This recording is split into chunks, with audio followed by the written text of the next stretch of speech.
March 27 ലോക നാടക ദിനമാണ്. മാർച്ച് 27 കഴിഞ്ഞ 5-6 ദശാബ്ദങ്ങളായി ലോകം മുഴുവൻ ഉള്ള നാടക പ്രവർത്തകർ മാർച്ച് 27 നാടക ദിനമായി ആചരിക്കുകയും ഒരു പ്രധാനപ്പെട്ട നാടക പ്രവർത്തകൻ നാടക സന്ദേശം നൽകുകയും ചെയ്തു പോരുന്നുണ്ട്. ഈ വർഷം, അതായത് ഇന്നലെ, തിയോഡോറസ് എന്ന് പറയുന്ന ഒരു ഗ്രീക്ക് നാടക സംവിധായകനാണ് നാടക സന്ദേശം നൽകിയത്. നാടകവും ലോക സമാധാനവും എന്ന വിഷയത്തെ ആസ്പദമാക്കിക്കൊണ്ടാണ് അദ്ദേഹം ഇന്നലെ സംസാരിച്ചത്. ലോക ജീവിതം എന്ന് പറയുന്നത് അതിസങ്കീർണമായ ഒരവസ്ഥയിലേക്ക് ഓരോ അനുദിനം സങ്കീർണതയും സംഘർഷവും കൂടിക്കൂടി വന്നുകൊണ്ടിരിക്കുന്ന ഒരു കാലഘട്ടത്തിലാണ് നാം ജീവിച്ചു പോകുന്നത്. ഈ സന്ദർഭത്തിലാണ് നാടകവും സമാധാനവും എന്ന് പറയുന്ന ആ ഒരു വിഷയം പ്രസക്തമാകുന്നത്. പ്രകൃതി, പരിസ്ഥിതി, അതുപോലെ ജൈവ വൈവിധ്യം, ഇവയ്ക്കെല്ലാത്തിനും വരുന്ന നാശത്തെക്കുറിച്ചും രാഷ്ട്രങ്ങൾ തമ്മിൽ നടക്കുന്ന യുദ്ധങ്ങളെക്കുറിച്ചും സമാധാനമില്ലായ്മ എന്ന് പറയുന്നത് ഒരു തരത്തിൽ പറഞ്ഞാൽ രാഷ്ട്രങ്ങൾ തമ്മിൽ മാത്രമല്ല, ദേശങ്ങളിലും കുടുംബത്തിലും വ്യക്തികൾക്കുള്ളിലും തന്നെയും അശാന്തി എന്ന് പറയുന്ന ഒരവസ്ഥയാണ് ഇന്ന് കൂടുതലായിട്ട് ഉള്ളത്. അവിടെയാണ് ഈ സമാധാനം എന്ന് പറയുന്ന ഒരു സന്ദേശം പ്രസക്തമാകുന്നതും.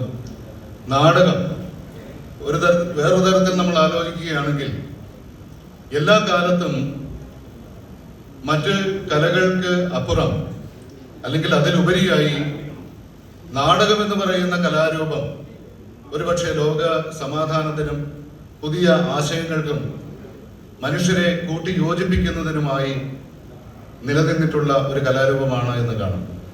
ഒരു എൻസെമ്പിൾ ആർട്ട് എന്നാണ് നമ്മൾ അതിനെ പറഞ്ഞത്. ഈ നാടകം തന്നെ മറ്റെല്ലാം ഒരു വ്യക്തിക്ക് വേണമെങ്കിൽ ചെയ്യാവുന്ന ഒരു കാര്യമാണ്. ഒരു കടലാസം പേനയും ഉണ്ടെങ്കിൽ ഒരു കവിക്ക് കവിത എഴുതാം, കഥാകൃത്തിന് കഥ എഴുതാം, നോവൽ എഴുതിയിരിക്കുന്നവരുടെ അതൊക്കെ വേറെ ആരുടെയും സഹായം ആവശ്യമില്ല. ഒരു ശില്പിക്ക് അവന്റെ പണിയായുധം ഉണ്ടെങ്കിൽ ഒരു ശില്പം ഉണ്ടാക്കാം. ഒരു ബ്രഷും ചായവും ഉണ്ടെങ്കിൽ ഒരു ചിത്രം വരയ്ക്കാനായിട്ട് സാധിക്കും. പക്ഷെ നാടകം അങ്ങനെ സാധിക്കുന്ന ഒരു കാര്യമല്ല. അതൊരു കൂട്ടായ്മയുടെ പ്രവർത്തനത്തിൽ നിന്നുണ്ടാകുന്ന, ആളുകളെ കൂട്ടി യോജിപ്പിച്ചു കൊണ്ടുപോകുന്ന ഒരു കലാപ്രവർത്തനവും കൂടിയാണ്. ഇത്തരം ഒരു കലാപ്രവർത്തനമാണ് ഇവിടെ ഒരു നാടകം ചെയ്യുന്നതിലൂടെ, ആ നാടകത്തിലൂടെ എന്തെങ്കിലും ആശയം ലോകത്തിലേക്ക് പകരുന്നുണ്ടെങ്കിൽ അതിനേക്കാൾ ഉപരി ആ നാടകത്തിനുള്ളിൽ പ്രവർത്തിക്കുന്നവരാണ് പുതിയൊരു കാര്യം മനസ്സിലാക്കുന്നത് എന്ന് ഞാൻ വിചാരിക്കുന്നു. ഒരു നാടക പ്രവർത്തകൻ ഒരു നാടകത്തിലൂടെ പുതിയൊരു ലോകത്തെ അവൻ കാണുകയാണ് ചെയ്യുന്നത്.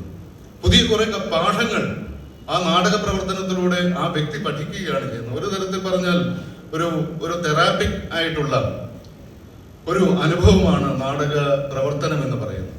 എനിക്ക് തോന്നുന്നു പുതിയ കാലഘട്ടത്തിൽ, ഈ അസമാധാനം നിലനിൽക്കുന്ന ഈ കാലഘട്ടത്തിൽ, വിശേഷിച്ച് പുതിയ തലമുറയ്ക്ക്, പുതിയ കാലത്തെ കുട്ടികളിലേക്ക് ഒന്നുകൂടി ഊന്നി പറയുകയാണെങ്കിൽ, കോവിഡിന് ശേഷമുള്ള നമ്മളുടെ ജീവിതം എന്ന് പറയുന്നത് തന്നെ, ഇത് ഡോക്ടർമാരൊക്കെ പറയുന്ന ഒരു കാര്യമാണ്. കോവിഡിന് ശേഷമുള്ള തലമുറ എന്ന് പറയുന്നത് വളരെ വ്യത്യസ്തമായിട്ടുള്ള ഒരു രീതിയിൽ ലോകത്തെ കാണുകയും പ്രതികരിക്കുകയും ചെയ്യുന്ന ഒരു തലമുറയാണ്.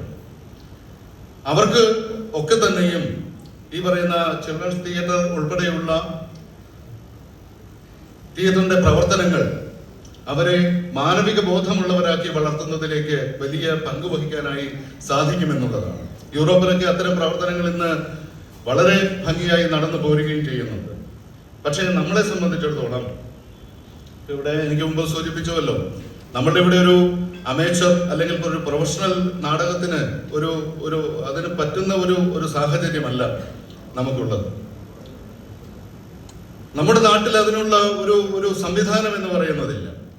നാടകം എന്ന് പറയുന്നത് തന്നെ ഒരു ടേക്ക് ഇറ്റ് ഫോർ ഗ്രാൻഡ് എന്ന് പറയുന്ന, നമുക്ക് കിട്ടിക്കൊള്ളണം എന്ന് പറയുന്ന തരത്തിലേക്കാണ് നമ്മളുടെ ഒരു പൊതു സംസ്കാരം തന്നെ, കേരളത്തിന്റെ ഒരു പൊതു സംസ്കാരം തന്നെയും രൂപപ്പെട്ടിട്ടുള്ളത്.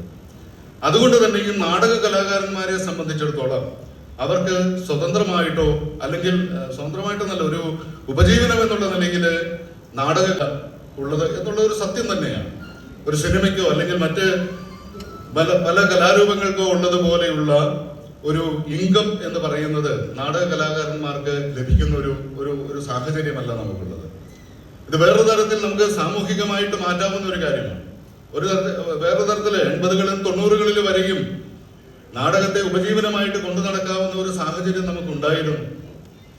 അങ്ങനെ ഒരു സാധ്യത നമുക്കുണ്ടായിരുന്നു. ആ അവസ്ഥ എന്ന് പറയുന്നത് വല്ലാതെ മാറിയിരിക്കുന്നതാണ്, മാറിയ ഒരു കാലം എന്ന് പറയുന്നത്. ഇവിടെ അദ്ദേഹം സൂചിപ്പിച്ചു, ഡിജിറ്റൽ സാങ്കേതിക വിദ്യയൊക്കെ വന്നതോടുകൂടി എല്ലാവരും സിനിമയിലേക്ക് തിരിയുന്ന ഒരവസ്ഥ വന്നു.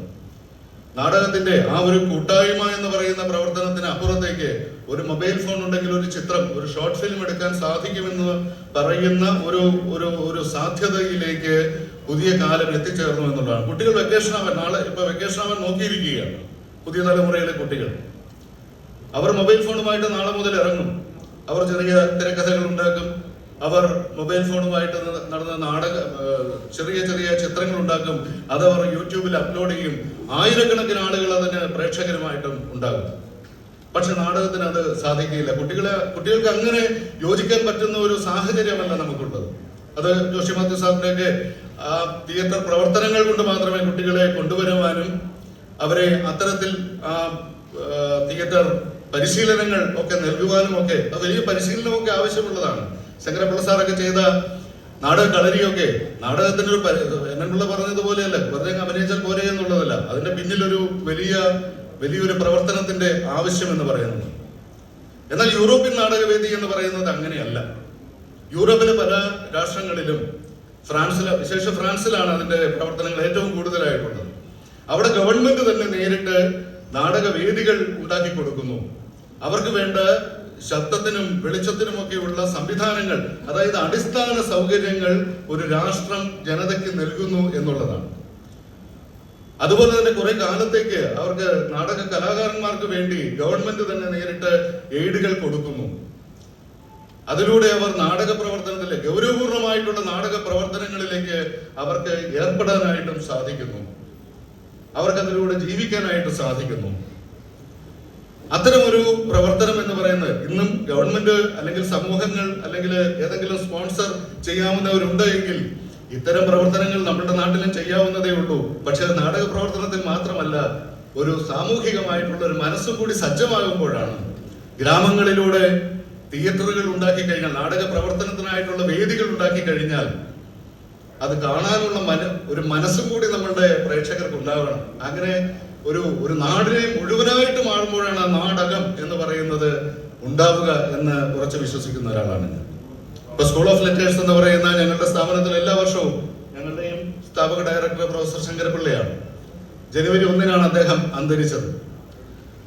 അദ്ദേഹത്തിന്റെ ചരമദിനം ജനുവരി 1. ഇത് 10-30 വർഷമായിട്ട് ഞങ്ങൾ സ്കൂൾ ഓഫ് ലെറ്റേഴ്സുകാർ, സ്കൂൾ ഓഫ് ഡ്രാമയും അതുപോലെ തന്നെ ഒരു മാറ്റവുമില്ലാതെ ജനുവരി 1 അദ്ദേഹത്തിന്റെ ഓർമ്മ ദിനമായിട്ട് ആചരിക്കുകയും അതോടൊപ്പം ഞങ്ങൾ ഒരു നാടകം അവതരിപ്പിക്കുകയും ചെയ്യാറുണ്ട്. പക്ഷെ നാടകത്തിന്റെ ഒരു പരിമിതി കൂടിയാണ്. നമ്മുടെ ആ നാടകത്തിൽ പ്രവർത്തിക്കുമ്പോഴാണ് അറിയുന്നത് ഈ ഒരു നാടകമായി അവിടെ അവസാനിക്കുന്നു. നാടകത്തിന് പിന്നീട് അങ്ങോട്ട് മുന്നോട്ടേക്ക് പോകാനായിട്ട് നമുക്ക് സാധിക്കുന്നില്ല. ലക്ഷങ്ങൾ അല്ലെങ്കിൽ 1 ലക്ഷമോ കിട്ടിക്കഴിഞ്ഞാൽ ഒരു നാടകത്തിന് ഇല്ല. സർവകലാശാല വളരെ ഞങ്ങൾ ചെന്ന് കരഞ്ഞു പറഞ്ഞു കഴിഞ്ഞാൽ 1 ലക്ഷം രൂപയൊക്കെ തരും. അതുകൊണ്ട് ഒരു നാടകം ഞങ്ങൾ കുട്ടികളൊക്കെ ആയിട്ട് ചേർന്ന് ഉണ്ടാക്കുന്നു. ഇത്തവണ ഞങ്ങൾക്ക് അന്താരാഷ്ട്ര നാടകോത്സവത്തിന് സെലക്ഷൻ കിട്ടുകയുണ്ടായി. അവിടെ ഞങ്ങൾ അവതരിപ്പിച്ചു. അവിടെ ചെന്നാൽ പോലും ഞങ്ങളുടെ നാടകത്തിന് പറ്റുന്ന ഒരു വേദിയല്ല. ഞങ്ങളുടെ ഒരു ഇന്റിമേറ്റ് തിയേറ്റർ എന്ന് പറയുന്ന അല്ലെങ്കിൽ ഒരു സാൻഡ്വിച്ച് തിയേറ്റർ എന്നുള്ള നിലയിൽ ഒരു വലിയ കെട്ടുവെള്ളം, പ്രിൻസ് സൈമനത്തിന്റെ ചാരുമാനം എന്ന് പറയുന്ന ചെറുകഥയെ രംഗത്ത് അവതരിപ്പിക്കുകയാണ് ഡോക്ടർ അജു നാരായണൻ, എന്റെ സഹപ്രവർത്തന അജു സംവിധാനം ചെയ്ത 6ാമത്തെ വിരൽ എന്ന് പറയുന്ന നാടകം. അതിനാണ് ഇറ്റ്ഫോക്കിന് സെലക്ഷൻ കിട്ടിയത്. അത് ശരിക്കും പറഞ്ഞാൽ ഒരു സാൻഡ്വിച്ച് തിയേറ്റർ, ഒരു വലിയ കെട്ടുവെള്ളത്തിന്റെ അപ്പുറത്തും ഇപ്പുറത്തും ഇരുന്ന ആളുകൾ കാണുന്ന തരത്തിലാണ് അതിന്റെ രംഗസംവിധാനം വിഭാവനം ചെയ്തിട്ടുള്ളത്. പക്ഷെ നമുക്കത് സാധിക്കുന്നില്ല. ഇവിടെ പോലും ദർശനയിൽ പോലും നമുക്ക് അങ്ങനെ കളിക്കാനായി സാധിക്കുന്ന ഒരു സംവിധാനം നമ്മുടെ കേരളത്തിൽ ഇല്ല എന്നുള്ളത് നമ്മളുടെ ഒരു പരിമിതിയാണ്. അപ്പൊ ഇത്തരം പരിമിതികളെയും ഒക്കെ ഏറ്റെടുത്ത്, അത് ഞാൻ അധികം ദീർഘിക്കുന്നില്ല, ഒരു നാടകത്തിന് കാത്തിരിക്കുന്ന ഒരു ഒരു സമൂഹമാണ് ഇവിടെ ഉള്ളത്. ഇത്തരം പ്രഭാഷണങ്ങൾ കൊണ്ട് കാര്യവുമില്ല എന്ന് എനിക്കറിയാം. പക്ഷേ എന്നിരുന്നാലും ഒരു ചെറിയ ബോധം നമുക്കതിൽ ഉണ്ടാക്കിയെടുക്കുക, അല്ലെങ്കിൽ അത്ര ഒരു ചിന്തയിലേക്ക് നമ്മളെ കൊണ്ടുവരിക എന്നുള്ള ഒരു സംഗീത നാടക അക്കാദമിയിൽ പോലും ഈ നാടകം കളിക്കാൻ സൗകര്യത്തിനുള്ള ഒരു വേദി ആയിരുന്നില്ല ഉണ്ടായിരുന്നത്. വലിയൊരു ആളുകളിരിക്കുന്ന ഒരു തിയേറ്റർ, ഒരു പ്രൊസീനിയം തിയേറ്റർ, ഒരു സ്റ്റേജൊക്കെയാണ് കിട്ടിയത്. അതിനകത്ത് കെട്ടുവെള്ളം നടന്നു, അവിടെ ഇരുന്ന ആളുകൾ കാണുന്നു. ആ നാടകമേ അങ്ങനെയല്ല കാണേണ്ടത്. അപ്പൊ അങ്ങനെ നമ്മളുടെ അമേശ്വർ നാടകമാണെങ്കിൽ നാടകരംഗത്തും നമുക്ക് പറ്റുന്ന തരത്തിൽ അതിനെ മുന്നോട്ടേക്ക് കൊണ്ടുപോകാൻ പറ്റുന്ന സംവിധാനം നമുക്കില്ല എന്നുള്ളതാണ്. ലോകത്ത് നാടകത്തിൽ ഒരുപാട് മാറ്റങ്ങൾ വരുന്നുണ്ട്. ലോകം വികസിക്കുന്നതനുസരിച്ച്, വിജ്ഞാനം വികസിക്കുന്നതനുസരിച്ച് നാടകവും നാടക പ്രവർത്തനവും ലോകത്ത് വികസിക്കുന്നുണ്ടെങ്കിലും കേരളത്തിൽ അതിനനുസരിച്ചുള്ള വികാസം എന്ന് പറയുന്നത് ഉണ്ടാകുന്നില്ല എന്നുള്ളത് വളരെ ദൗർഭാഗ്യകരമായ ഒരു കാര്യമാണ്. നമ്മളിപ്പോഴും വർഷങ്ങൾക്ക് പുറകിൽ തന്നെയാണ് നിൽക്കുന്നത് എന്ന കാര്യത്തിൽ സംശയമുണ്ട്. അതിന്റെ മാറ്റങ്ങൾ നമ്മൾ മനസ്സിലാക്കുന്നുണ്ട്. ശങ്കരപിള്ളയും എൻ കൃഷ്ണപിള്ളയൊക്കെ നമ്മൾ പറയുമ്പോൾ, അവരെക്കുറിച്ച് ചരിത്രം പറയുമ്പോൾ, അവരെക്കുറിച്ച് നമ്മൾ പറയുന്നത് അവർ ലോക നാടകത്തിൽ ഉണ്ടാകുന്ന മാറ്റങ്ങളെയും ചലനങ്ങളെയും മനസ്സിലാക്കിക്കൊണ്ട് മലയാളത്തിന് അതിനനുസരിച്ച് നാടകത്തെ രൂപപ്പെടുത്തി എന്നുള്ളതാണ്. ഇബ്സനെയും അങ്ങനെയുള്ള നാടകകൃത്തുക്കളെയും ഒക്കെ മനസ്സിലാക്കിക്കൊണ്ട് ലോക നാടകത്തിന്റെ ചലനങ്ങൾക്ക് അനുസൃതമായിട്ട് മലയാള നാടകത്തെയും ഉയർത്തിക്കൊണ്ടുവരാനായിട്ട് അവർ ശ്രമിച്ചു എന്നുള്ളതാണ്. ഒരുപക്ഷെ ആ വലിയ അധ്യാപകർക്ക് കിട്ടുന്നതിൽ കൂടുതൽ അറിയാനും ഒക്കെയുള്ള സാഹചര്യം നമുക്ക് ഇന്നുണ്ട്. അതിനെ പറ്റിയ ആളുകളും നമുക്കുണ്ട്. പക്ഷേ അതിനെ വേണ്ട വിധത്തിൽ അവതരിപ്പിക്കാനായി നമുക്കിന്ന് സാധിക്കുന്നില്ല എന്നുള്ള ഒരു കാര്യം മാത്രമാണ് എനിക്കിവിടെ പറയുവാനുള്ളത്. അതിനുള്ള മാറ്റങ്ങൾ നമുക്ക് ഉണ്ടാകുമെന്നുള്ള ഉറച്ച വിശ്വാസം ആണ് എനിക്കിവിടെ, ഒരു വലിയ പ്രത്യാശയാണ് ഞാനിവിടെ മുന്നോട്ടേക്ക് വയ്ക്കുന്നത്. നാടക പ്രവർത്തകരും കലാകാരന്മാരും നാടക ആസ്വാദകരും ചേർന്ന ഒരു വലിയ ലോകമുണ്ടാകട്ടെ. അതുപോലെ ഹരിലാൽ സാറിന്റെ കാത്തിരിപ്പ് കേന്ദ്രം എന്ന് പറയുന്ന നാടകത്തിന് എല്ലാവിധ ആശംസകളും